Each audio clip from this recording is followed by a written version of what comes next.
ফ্যাসিবাদীদের পুনর্বাসন করতেই বাংলাদেশ বিরোধী প্রোপাগান্ডা চালাচ্ছে ভারত। চীন রাশিয়া থেকেও ছড়ানো হচ্ছে মিথ্যা খবর। ফেসবুকে অপপ্রচার বন্ধে মেটাকে আহ্বান প্রধান উপদেষ্টার। এই ফ্যাসিবাদের যারা পৃষ্ঠপোষকতা দিয়েছে তাদেরকে কিভাবে ভারতে পালিয়ে যেতে সহায়তা করা হয়েছে এবং তাদের পিছনে কারা রয়েছে, আপনারা সেই বিষয়টিকে নিশ্চিত করবেন। There is a massive misinformation campaign not only happening from India but also some parts. Initially we saw some from China and also Russia.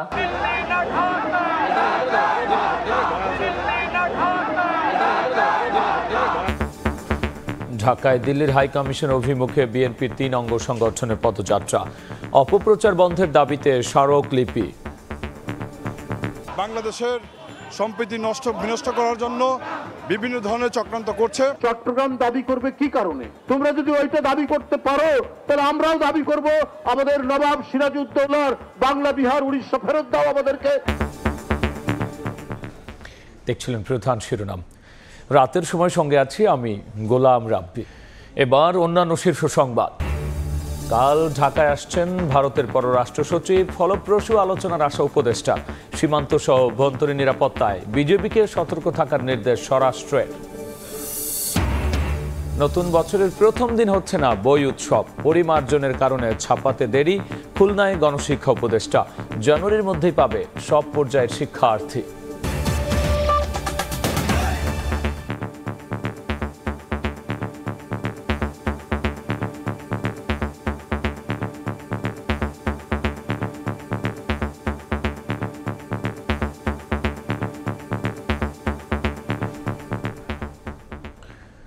ফ্যাসিবাদে জড়িত ৬২৬ জন কিভাবে সীমান্ত পাড়ি দিয়ে ভারতে পালালো জানতে চান বৈষম্য বিরোধী ছাত্র আন্দোলনের আহ্বায়ক হাসনাত আব্দুল্লাহ। বললেন, ফ্যাসিবাদীদের পুনর্বাসন করতেই দিল্লি বাংলাদেশ বিরোধী প্রোপাগান্ডা চালাচ্ছে। আর চিন্তাবিদ ফরহাদ মজহার মনে করেন, নিছক প্রোপাগান্ডা নয়, এটি ভারতের সামরিক প্রস্তুতির অংশ। আর স্বরাষ্ট্র উপদেষ্টা বলেছেন, সীমান্তে নিরাপত্তা জোরদারে বিশেষ নির্দেশনা দেওয়া হয়েছে বিজিবিকে। পিলখানায় জুলাই গণঅভ্যুত্থানে আহতদের সহায়তা অনুষ্ঠানে এসব কথা বলেছেন বক্তারা। জুলাই গণঅভ্যুত্থানে আহতদের পুনর্বাসন সহায়তায় পিলখানায় বিজিবির আয়োজন। আলোচনায় ঘুরে ফিরে আসে বাংলাদেশ ভারত সম্পর্ক প্রসঙ্গ। এটার সিলসিলা শুরু হয়েছে। ফ্যাসিবাদে জড়িতরা কিভাবে সীমান্ত পাড়ি দিয়ে ভারতে পালালো তা জানতে চান বৈষম্য বিরোধী ছাত্র আন্দোলনের আহ্বায়ক হাসনাত আব্দুল্লাহ। বলেন, ফ্যাসিবাদকে পুনর্বাসনেই বাংলাদেশ বিরোধী প্রোপাগান্ডা চালাচ্ছে ভারত। তবে চিন্তাবিদ ফরহাদ মজহার বলেন, এটি নিছক প্রোপাগান্ডা নয়, ভারতের সামরিক প্রস্তুতির অংশ। আপনাদের দায়বদ্ধতার জায়গা থেকে আপনারা নিশ্চিত করবেন যে এই ৬২৬ জন যারা এই ফ্যাসিবাদের এনাবলার ছিল, কোলাবোরেটর ছিল, এই ফ্যাসিবাদের যারা পৃষ্ঠপোষকতা দিয়েছে, যারা এই ফ্যাসিবাদকে ডালপালা আকারে মহিরূপে গড়ে উঠতে সহায়তা করেছে, তাদেরকে কারা সীমান্ত পাড়ি দিয়ে আজকে ভারতে একটা সেফ এক্সিট করে দিয়েছিল, আপনারা সেই বিষয়টিকে নিশ্চিত করবেন। আজকে ভারতের যে প্রোপাগান্ডা চলছে, এটা নিছকই প্রোপাগান্ডা, এটা এক ধরনের সামরিক প্রস্তুতি। ভারতের এই যে তার আস্ফালন, এই আস্ফালনের উপযুক্ত উত্তর দেওয়ার জন্য অবিলম্বে আমাদেরকে প্রতিটি নাগরিককে সামরিক প্রশিক্ষণ দরকার। অনুষ্ঠানে স্বরাষ্ট্র উপদেষ্টা বলেন, বিজিবিকে অভ্যন্তরীণ কার্যক্রম কমিয়ে সীমান্তে নিরাপত্তা জোরদারে বিশেষ নির্দেশনা দেওয়া হয়েছে। আর মৎস্য ও প্রাণী সম্পদ উপদেষ্টা ফরিদা আখতার বলেন, ভারত থেকে দেশে ফিরতে হলে শেখ হাসিনাকে গণহত্যার আসামি হিসেবেই আসতে হবে। সকালে কিন্তু বিজিবির মহাপরিচালককে আদেশ দেওয়া হয়েছে যে ইন্টারনাল ডিউটি বন্ধ করে তুমি বর্ডারে তোমার ট্রুপস মোবিলাইজ করো। হাসিনা যদি এমনকি দৃশ্যতা চিন্তা করে তাহলে সে একমাত্র আসবে গণহত্যার আসামি হয়ে তার বিচার করার জন্য। এদিকে ঢুকবে ওদিকে ঢুকবে বলে আমাদেরকে যে ভয় দেখায়, তার জানা উচিত তার এসে তাকে আগে আদালতের কাঠগড়ায় দাঁড়াতে হবে। যে কোনো পরিস্থিতি মোকাবেলায় বর্ডার গার্ড বাংলাদেশ প্রস্তুত বলে জানান বিজিবি মহাপরিচালক। বর্তমান পরিস্থিতিতে আমি সকলকে আশ্বস্ত করতে চাই, সবার উপরে দেশ।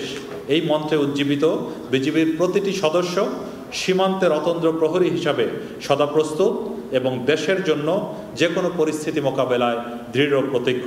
আয়োজনে অভ্যুত্থানে আহত 7 জনকে নগদ অর্থ ও পুনর্বাসন সামগ্রী উপহার দেয়া হয়। আরও 100 জনকে সহায়তা দেয়া হবে বলে জানানো হয় অনুষ্ঠান থেকে। নাজমুস মুস্তালেহি, সময় সংবাদ, ঢাকা। ভারতীয় আগ্রাসন ও বাংলাদেশ বিরোধী অপপ্রচারের প্রতিবাদে রাজধানীর মিরপুরে মশাল মিছিল ও সমাবেশ করছে বৈষম্য বিরোধী ছাত্র জনতা। এই মুহূর্তে সেখানে আছেন রিপোর্টার আলতাফ হোসেন। আমরা সরাসরি যাচ্ছি সেখানে।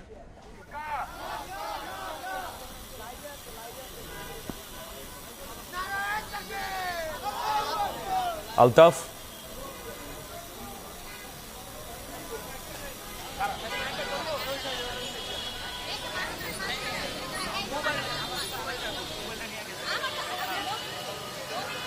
ভারতের আগ্রাসন এবং ভারতের যে মিডিয়াগুলো যে অপপ্রচার বা প্রোপাগান্ডা চালাচ্ছে তারই প্রতিবাদে কিন্তু বেশ কিছুদিন ধরে বাংলাদেশে যে আন্দোলন বা বিক্ষোভ মিছিল চলছে সেই তারই পরিপ্রেক্ষিতে ধারাবাহিকতায় আমরা দেখছি আজ মিরপুরে ছাত্র জনতার ব্যানারে একটি বিক্ষোভ মিছিল এবং মশাল মিছিল মূলত রাত 8টার সময় শুরু হয় এবং সেটি মিরপুরের বিভিন্ন সড়ক প্রদক্ষিণ করে এই মুহূর্তে গোল চত্বরে এসে ছাত্র জনতা এই মুহূর্তে অবস্থান করছে এবং সেখানে তারা অবস্থান করছে এবং বিক্ষোভ করছেন, মিছিল করছেন। একই সঙ্গে তারা যেটি দাবি করছেন যে সম্প্রতি ভারতীয় যে আগ্রাসন এবং বাংলাদেশ বিরোধী যে ষড়যন্ত্র, অপপ্রচার, প্রোপাগান্ডা সব মিলিয়ে যে ধরনের অবস্থা বা পরিস্থিতির সৃষ্টি হয়েছে সেটি মূলত পতিত সরকারের এক ধরনের ষড়যন্ত্র উল্লেখ করে তারা বলছেন অনতিবিলম্বে ভারতের এই আগ্রাসন বন্ধ এবং এই বাংলাদেশ বিরোধী যে ষড়যন্ত্র সেই অপপ্রচারের এই বন্ধের তারা দাবি জানাচ্ছেন। একই সঙ্গে বাংলাদেশ সরকারকে ব্যবস্থা নেওয়ার দাবি জানাচ্ছেন এবং মিরপুরে বৈষম্য বিরোধী ছাত্র জনতার এই যে পূর্ব ঘোষিত যে বিক্ষোভটি সেটি মূলত একটি মশাল মিছিলের মাধ্যমে শুরু হয় এবং মিরপুরের আশপাশের বিভিন্ন সড়ক প্রদক্ষিণ করে তারা এই মুহূর্তে মিরপুর গোল চত্বর অবস্থান করছে।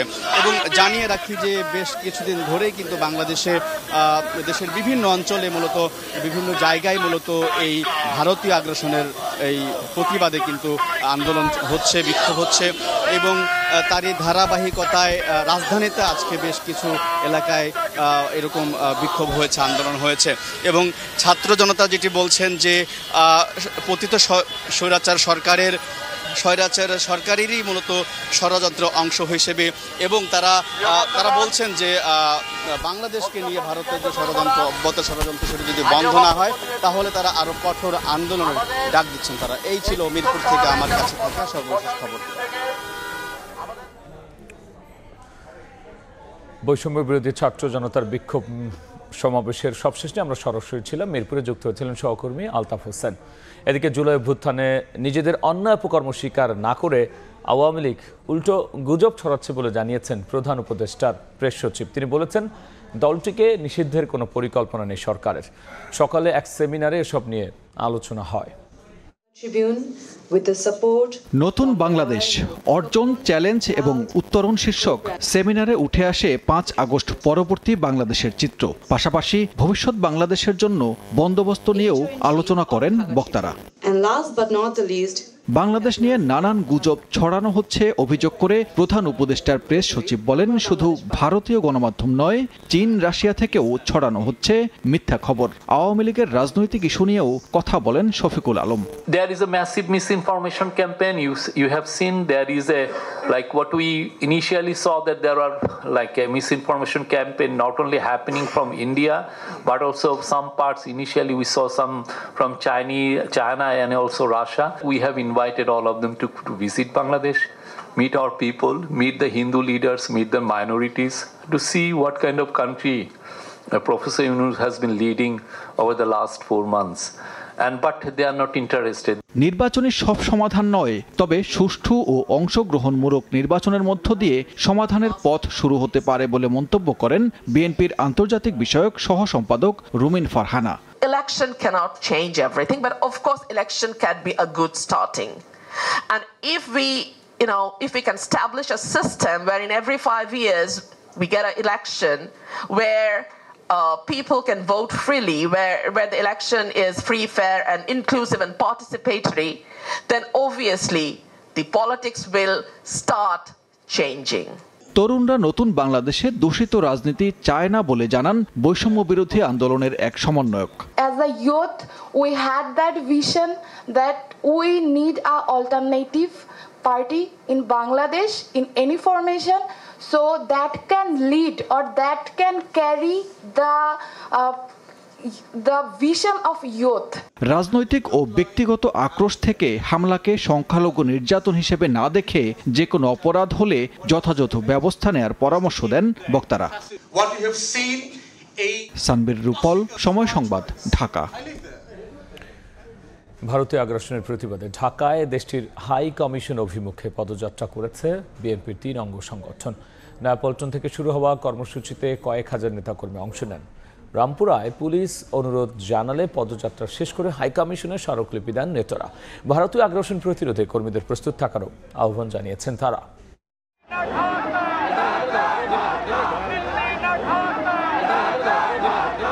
মুখে স্লোগান আর হাতে প্রতিবাদ লিপি।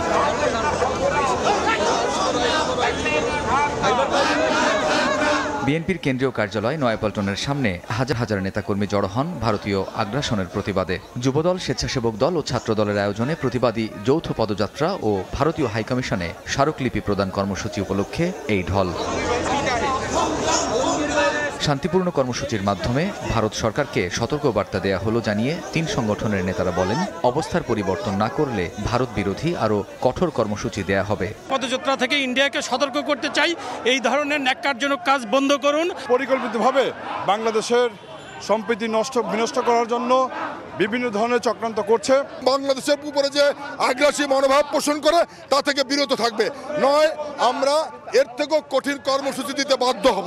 ভারতীয় গণমাধ্যমের তীব্র সমালোচনা করে নেতারা বলছেন, ভারত উস্কানি দিয়ে যতই অস্থির করার চেষ্টা করবে বাংলাদেশ ততই ঐক্যবদ্ধ হবে। চট্টগ্রাম দাবি করবে কি কারণে? তোমরা যদি ওইটা দাবি করতে পারো তাহলে আমরাও দাবি করব আমাদের নবাব সিরাজউদ্দৌলার বাংলা, বিহার, উড়িষ্যা ফেরত দাও আমাদেরকে। ওরা এত মন খারাপ কেন?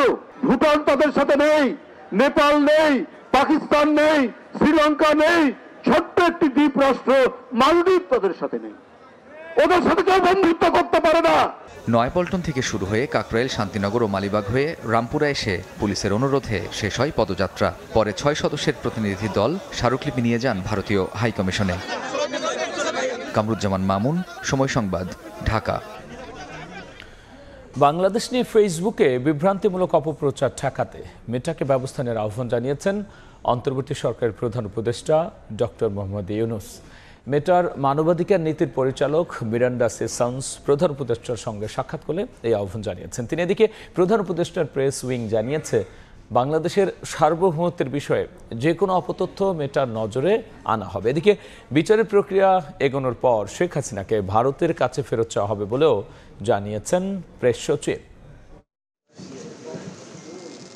জুলাই আগস্ট গণ অভ্যুত্থানের পর সামাজিক যোগাযোগ মাধ্যমে দেশের বাইরে থেকে বাংলাদেশ নিয়ে নানা অপপ্রচার চলছে। ফেসবুক, ইনস্টাগ্রাম, হোয়াটসঅ্যাপ ও থ্রেডসের নিয়ন্ত্রণ সংস্থা মেটার মানবাধিকার নীতির পরিচালক মিরান্ডা সিজন্সের সঙ্গে রোববার সাক্ষাৎ করেন প্রধান উপদেষ্টা। এ সময় বাংলাদেশ নিয়ে ফেসবুকে বিভ্রান্তিমূলক অপপ্রচার ঠেকাতে মেটাকে ব্যবস্থা নেওয়ার আহ্বান জানান তিনি। ডক্টর ইউনূস মেটার পরিচালককে বলেন, জুলাই আগস্ট গণ অভ্যুত্থানের অর্জনকে নস্যাৎ করতে কিছু দেশ থেকে বাংলাদেশের বিরুদ্ধে অপপ্রচারণা চালানো হচ্ছে। এদিন সন্ধ্যায় রাজধানীর ফরেন সার্ভিস একাডেমিতে প্রধান উপদেষ্টার প্রেস সচিব জানান, বাংলাদেশের সার্বভৌমত্ব হুমকিতে ফেলে এমন যে কোনো অপতথ্য মেটার নজরে আনবে সরকার। ভালনারেবল পিপলের এগেইনস্টে কোনো যদি মিথ্যা নিউজ ছড়ানো হয় অবশ্যই আমরা তাদের নজরে আনবো। বাংলাদেশের সভারেনিটির উপরে যদি আঘাত আসে অবশ্যই আমাদের তাদের নজরে আনবো। এদিকে সোমবার ঢাকায় আসছেন ভারতের পররাষ্ট্র সচিব বিক্রম মিশ্রি। তবে শেখ হাসিনাকে ফেরানোর আহ্বান এখনই জানানো হবে না ভারতকে।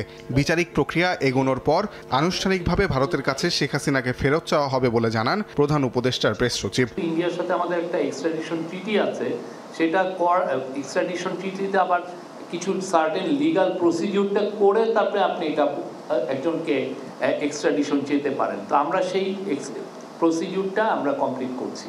এদিকে আগামী বছর নির্বাচন সম্পন্ন হবে শিক্ষা উপদেষ্টার সাম্প্রতিক এমন বক্তব্য তার নিজস্ব উল্লেখ করে প্রধান উপদেষ্টার প্রেস উইং বলে নির্বাচনের দিনক্ষণ যথাসময়ে জানাবেন প্রধান উপদেষ্টা। তাজওয়ার মাহমুদ, সময় সংবাদ, ঢাকা। এদিকে সরকার পতনের পর কাল প্রথমবার উচ্চ পর্যায়ের বৈঠকে বসছে বাংলাদেশের ভারত। ঢাকায় আসছেন দেশটির পররাষ্ট্র সচিব। পররাষ্ট্র উপদেষ্টা বলেছেন, পরিবর্তিত বাস্তবতা মেনেই দিল্লিকে সম্পর্ক এগিয়ে নিতে হবে। পররাষ্ট্র সচিব পর্যায়ের বৈঠকে ফলপ্রসূ আলোচনা হবে বলে আশা তার।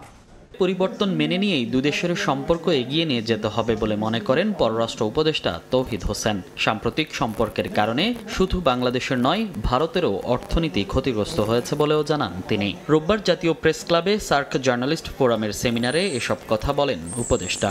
গত 2-3 মাস যাবত যে ব্যবসায় মন্দা যাচ্ছে দ্বিপাক্ষিক, সেটা কি শুধু বাংলাদেশকে এফেক্ট করছে? শুধু বাংলাদেশকে এফেক্ট করছে না, এত বড় অর্থনীতির দেশ ভারত, তাকেও কিন্তু এফেক্ট করছে। আমরা আশা করব এই অচল অবস্থা আমরা কাটিয়ে উঠতে পারব। 5 আগস্টের আগে এবং পরে ভারতের সাথে সম্পর্কে নিশ্চয়ই একটা গুণগত পরিবর্তন হয়েছে। এটা মেনে নিয়ে আমাদেরকে চেষ্টা করতে হবে সম্পর্ককে এগিয়ে নিতে। সোমবার ভারতের পররাষ্ট্র সচিবের সঙ্গে দ্বিপাক্ষিক বৈঠক ফলপ্রসূ হবে বলেও জানান পররাষ্ট্র উপদেষ্টা। প্রতি বছর একজন যান ওপাশে, পরের বছর ওপাশ থেকে একজন আসেন পররাষ্ট্র সচিব পর্যায়ে। এটা ফরেন অফিস কনসালটেশন বলা হয়, এটাকে দীর্ঘদিন যাবৎ চলছে এবং তারই অংশ হিসেবে তিনি আসছেন। আমি আশা করব যে তারা একটা ফলপ্রসূ আলোচনা করবেন। পারস্পরিক অর্থনৈতিক স্বার্থেই সার্কের কার্যক্রম ভালোভাবে শুরু করা দরকার বলে মনে করেন পররাষ্ট্র উপদেষ্টা। পাকিস্তান এবং ভারত। মনির হুসাইন, সময় সংবাদ, ঢাকা। রাতের সময় আরও থাকছে। শেখ হাসিনার নাম বাদ দিয়ে মাদারীপুর থেকে সরানো হচ্ছে ইনস্টিটিউট অফ ফ্রন্টিয়ার টেকনোলজি। পূর্বাঞ্চলে জমি খুঁজছে সরকার, ব্যয় বাড়বে না দাবি সংশ্লিষ্টদের। গণঅভ্যুত্থানের পর দলের কিছু নেতাকর্মীর কর্মকাণ্ডে ক্ষুব্ধ বিএনপির ভারপ্রাপ্ত চেয়ারম্যান তারেক রহমান। বলেছেন, জনগণের আস্থা ধরে রাখতে না পারলে ছিটকে পড়তে হবে। ঢাকা ও ঢাকার বাইরে দলের 31 দফা নিয়ে কর্মশালায় ভার্চুয়ালি যুক্ত হয়ে বলেছেন, কিছু মানুষের স্বার্থ হাসিলের জন্য আন্দোলন হয়নি। জনগণকে সম্পৃক্ত করতে রাষ্ট্র সংস্কারের 31 দফা প্রস্তাবনা নিয়ে দেশের বিভিন্ন স্থানে কর্মশালার আয়োজন করছে বিএনপি ও এর অঙ্গ সহযোগী সংগঠনগুলো, যেখানে ভার্চুয়ালি যুক্ত হয়ে নেতাকর্মীদের দিক নির্দেশনা দিয়ে যাচ্ছেন বিএনপির ভারপ্রাপ্ত চেয়ারম্যান তারেক রহমান। এরই ধারাবাহিকতায় রোববার রাজধানীর খিলক্ষেতের বড়ুয়া আলাউদ্দিন উচ্চ বিদ্যালয় মাঠে ঢাকা মহানগর উত্তর বিএনপি আয়োজিত কর্মশালায় ভার্চুয়ালি যুক্ত হয়ে গত 4 মাসে দলের কিছু নেতাকর্মীর কার্যকলাপে ক্ষোভ প্রকাশ করেন তারেক রহমান। পালিয়ে যাবার পরে কিছু কিছু ক্ষেত্রে আমাদের কিছু কিছু নেতাকর্মী বিভ্রান্ত হয়েছে এবং এই বিভ্রান্তির কারণে তারা এমন কিছু কাজ করছে যে কাজগুলো মানুষ পছন্দ করছে না। কতিপয় ব্যক্তি যাতে করে তাদের স্বার্থ হাসিল করতে পারে, নিশ্চয়ই এই কারণে আপনারা এত অত্যাচার নির্যাতন সহ্য করেননি। আপনার উদ্দেশ্য অন্য কিছু হলে 2 দিন পরে আপনি ছিটকে পড়ে যাবেন, আপনি দল থেকে ছিটকে পড়ে যাবেন, আপনি মানুষের সমর্থন থেকে ছিটকে পড়ে যাবেন।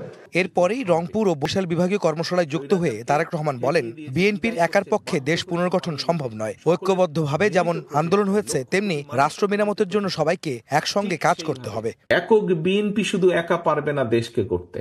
দেশকে গড়তে হলে, পুনর্গঠন করতে হলে আমাদের জাতিকে ঐক্যবদ্ধ করতে হবে। দলমত নির্বিশেষে মানুষকে ঐক্যবদ্ধ করতে হবে। যেভাবে আন্দোলনের সময় জুলাই আগস্ট মাসে যেভাবে দলমত নির্বিশেষে সবাই রাজপথে নেমে এসেছিলেন, ঠিক সেভাবেই আমাদেরকে দেশকে আবার পুনর্গঠন করতে হবে। যে কোনো সংকটে নেতাকর্মীদের জনগণের পাশে থাকার আহ্বান জানান বিএনপির ভারপ্রাপ্ত চেয়ারম্যান। অবস্থান থেকে ভূমিকা রাখতে হবে। আহমেদ সালেহিন, সময় সংবাদ, ঢাকা। এবার নতুন বছরের প্রথম দিন বই উৎসব হচ্ছে না, তবে জানুয়ারির মধ্যেই বই তুলে দেওয়া হবে শিক্ষার্থীদের হাতে। সকালে খুলনা বিভাগীয় কমিশনার কার্যালয়ে মতবিনিময় সভায় এমনটাই জানিয়েছেন প্রাথমিক ও গণশিক্ষা উপদেষ্টা ডাক্তার বিধান রঞ্জন রায়। অন্যান্যবার যেভাবে বই উৎসব 1 জানুয়ারি করা হয়, আমরা ঠিক এই ধরনের উৎসবে যাচ্ছি না, কিন্তু প্রাথমিকের বইগুলো আমরা জানুয়ারির মধ্যে দিয়ে দেব। নতুন পাঠ্যপুস্তকগুলোতে আমাদের ছাত্র গণ অভ্যুত্থান যা হয়ে গেল, তা বিভিন্নভাবেই এটাতে প্রেজেন্ট করা হবে। এতে অনেক রকম গ্রাফিতি থাকবে, ছবি থাকবে, গল্প থাকবে। এবার বাণিজ্যের খবর।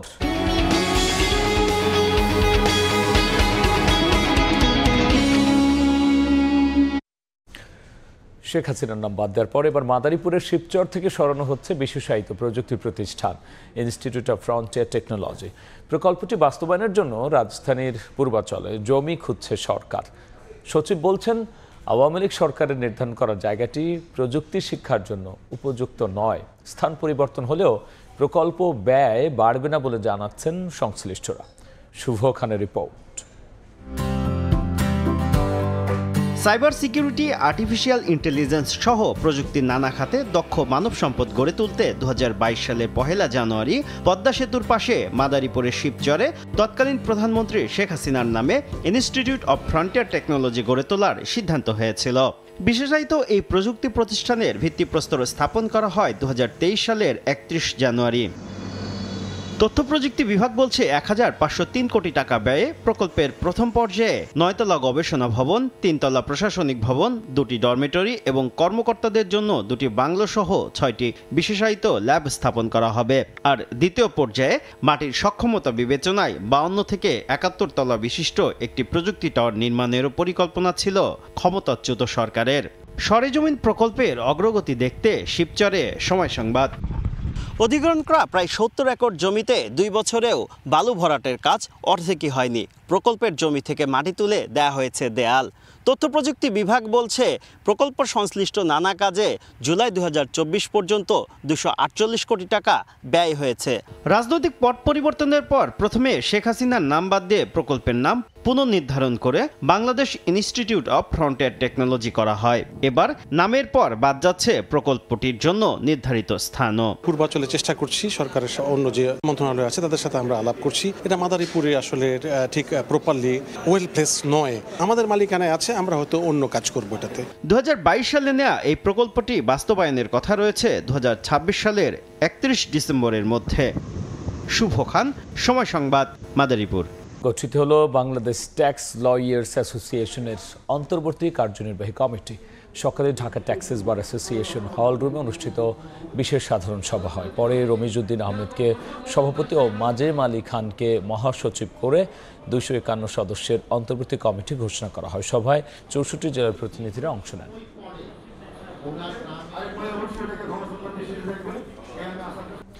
কাল ঢাকা আসছে আইসিসি চ্যাম্পিয়ন্স ট্রফি। রাজধানী ছাড়াও যা দর্শকদের প্রদর্শনের জন্য উন্মুক্ত থাকবে কক্সবাজারে। ঢাকায় থাকা জাতীয় দলের ক্রিকেটার ছাড়াও ট্রফির সঙ্গে ফটো সেশনে অংশ নেবেন বয়সভিত্তিক ও নারী দলের ক্রিকেটাররা। বাংলাদেশের ট্রফি আগামীকাল আসার কথা এবং এটা 13 তারিখ পর্যন্ত বাংলাদেশে থাকবে। প্রথম পাবলিক ডিসপ্লেটা হওয়ার কথা হচ্ছে 11 তারিখে কক্সবাজারে। 12 তারিখে আমাদের এখানে কোনো একটা মলে আমরা অ্যারেঞ্জ করার চেষ্টা করছি। 13 তারিখে এটা ক্রিকেট বোর্ডের আন্ডারে যত খেলোয়াড় আছেন, যারা প্রেজেন্ট এবং ফরমার ন্যাশনাল প্লেয়ার যারা অ্যাভেলেবল আছেন বাংলাদেশ পুরুষ এবং নারী দলের, এছাড়া ফর্মার ক্রিকেটার্স, অফিসিয়ালস, বোর্ড কর্মকর্তা এবং যারা সংবাদকর্মী আছেন তাদের জন্য ডিসপ্লেতে থাকবে। এ পর্যায়ে শীর্ষ সংবাদ জানিয়ে দিচ্ছে আরও একবার। ফ্যাসিবাদীদের পুনর্বাসন করতেই প্রোপাগান্ডা ভারতে, চীন রাশিয়া থেকেও ছড়ানো হচ্ছে মিথ্যা খবর। ফেসবুকে অপপ্রচার বন্ধে মেটাকে আহ্বান ডক্টর ইউনূসের।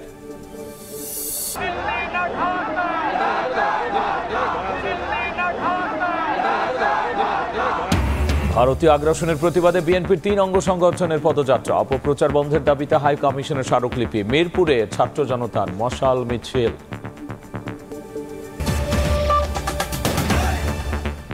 এই ছিল রাতের সময়, সঙ্গেই থাকুন সময়।